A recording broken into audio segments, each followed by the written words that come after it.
from the people. Sahara cover my seas.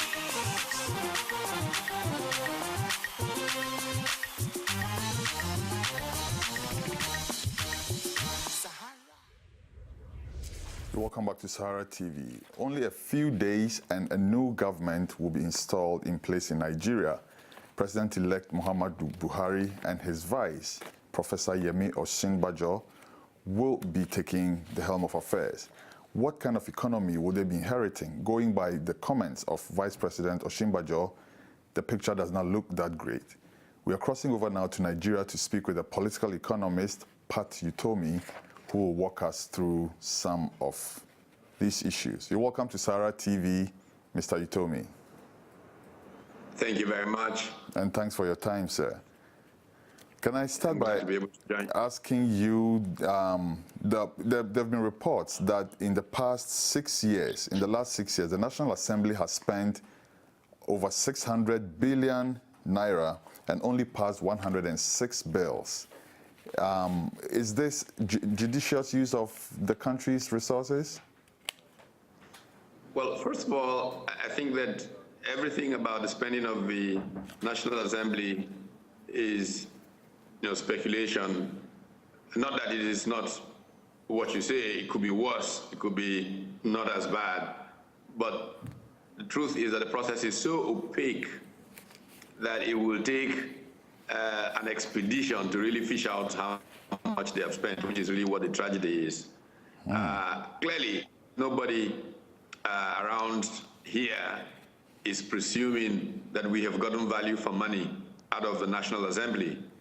I belong to a school that has argued for many years that what Nigeria needs is a citizen legislature where you actually have part-time members of the assembly, professionals, farmers, lawyers, doctors, who leave their business and come together to make laws, as indeed is the case in many states in the United States of America, including Texas and several others, Indiana, Missouri, and co.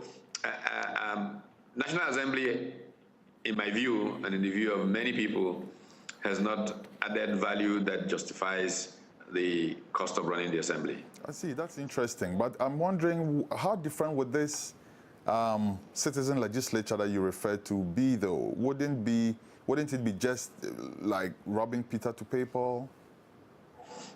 Now, a citizen legislature will dramatically reduce the cost of running National Assembly.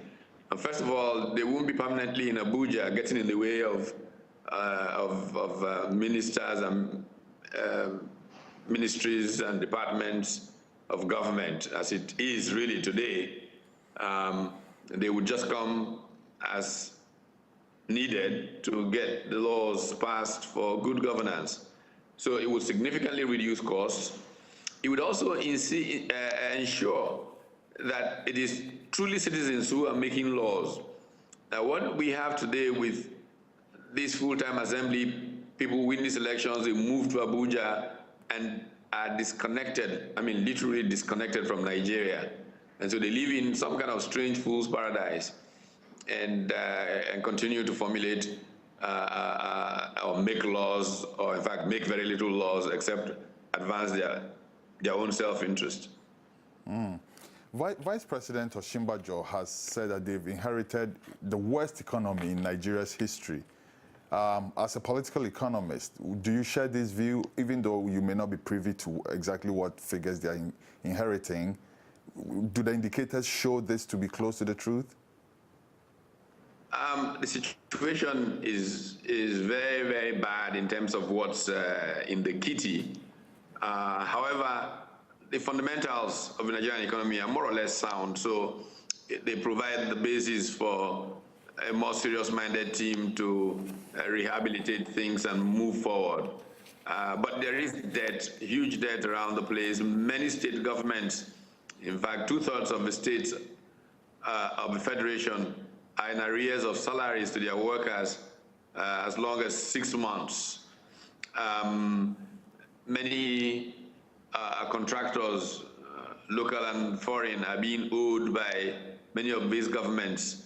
Part of what I expect to happen is, of course, the incoming government will cleverly borrow, but it has to then take advantage of bailing out the states, as it were, to put in place conditionalities, almost like the IMF puts in place when they lend to countries, to ensure that the state governments use the resources more responsibly in a way that can create growth opportunities to expand the economy.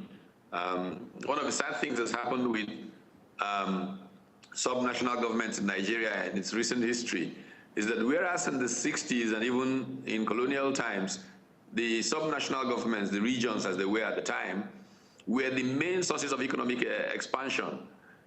Just in the manner that local governments in the United States of America and some parts of America have TIFA funds, that allow them provide grants and support for businesses to come into their areas, local areas, because they are sources of future tax revenues.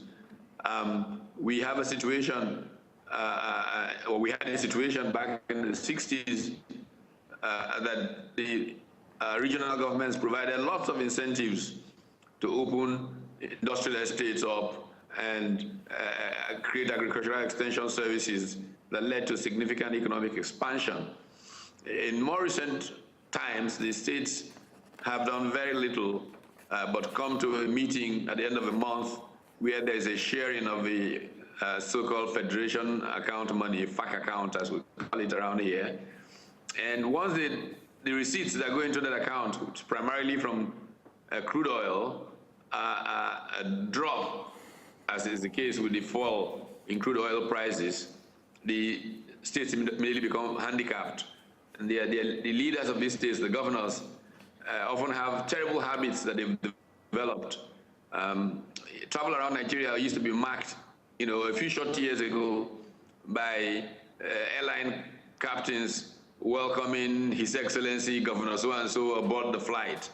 Very few Nigerians have heard that in the last 4 years or so, because the governors are all flying around in chartered aircraft and all of that. The costs of running these states have ballooned out of reason, and so they need to be reined in.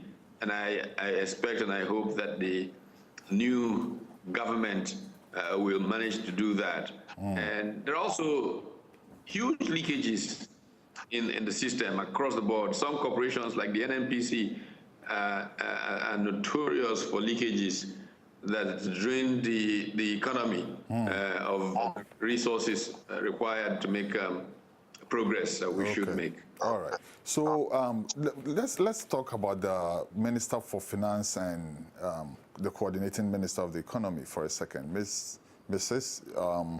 Ngozi Okonjo-Iweala. She, under Obasanjo's government, was praised for paying off virtually all of Nigeria's external debt. Under the same minister, Nigeria is struggling to pay its external debt currently. How does this happen?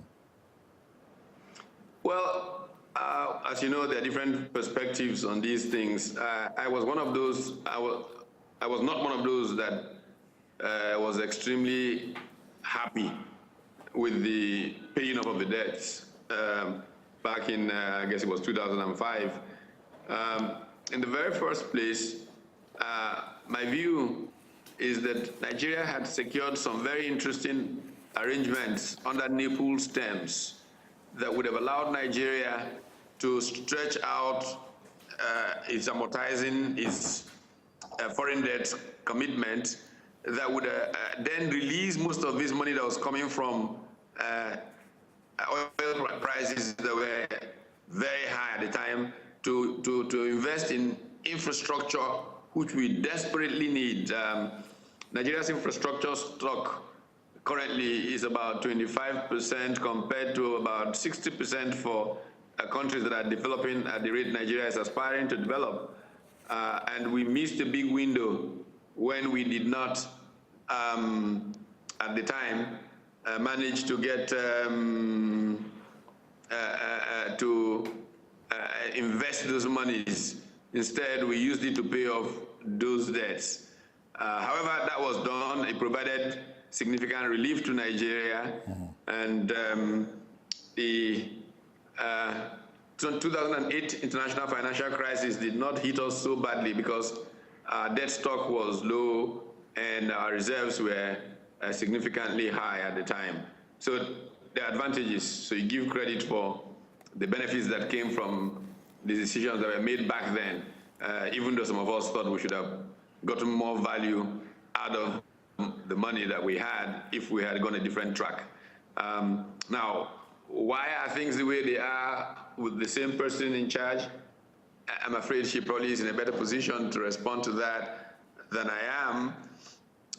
But I think that, you know, my own opinion is that I don't think that there was the will to rein in politicians as they went ballistic, acting significantly irresponsibly in my view, because what we should have done is move a significant part of our boom revenue into a future fund, a sovereign wealth fund, which would have given us the ability to absorb the crisis that was bound to come when oil prices crashed. Do you think Nigeria is depending a bit too much on oil, though? Nigeria has so many other avenues for creating wealth. Don't you think Nigeria is a bit over-dependent on oil money? Certainly, it's over-dependent on oil money. For more than 30 years, the refrain in every budget speech made in Nigeria seems to be to diversify the base of the economy away from dependence on monoculture oil. And yet it seems we didn't do much to achieve that goal. But to be fair, not because there was a clear government strategy around this, but because we have a very entrepreneurial people, the Nigerian economy began to diversify without even many of the agencies of government quite realizing that we have become a more diversified economy. Indeed, when the rebasing of the economy was done last year, it became suddenly obvious to many people that we had a more diversified economy than we thought. The only problem was that oil continued to be the main source of revenues to government.